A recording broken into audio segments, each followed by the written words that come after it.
Makanya para ulama lalu mengatakan, sesungguhnya kesolihan itu tidak hanya diukur dalam konteks sholatmu, tidak hanya diukur dalam konteks puasamu, tetapi sesungguhnya kesolihan itu diukur bagaimana konteks kita berbakti kepada orang tua.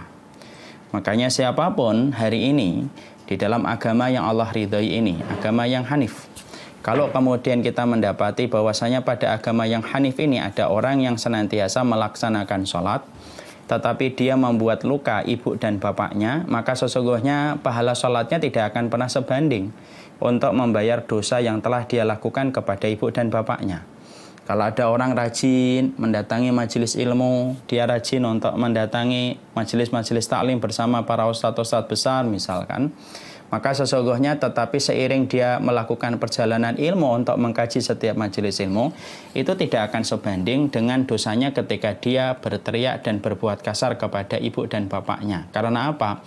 Karena sesungguhnya kesolihan itu berbanding lurus. Bukan hanya dalam konteks ketika kita datang ke kajian saja, bukan hanya ketika konteksnya dilihat ketika kita sholat saja, tapi termasuk salah satu di antara konteks kesolihan kita itu adalah bagaimana berbaktinya seorang anak kepada orang tuanya.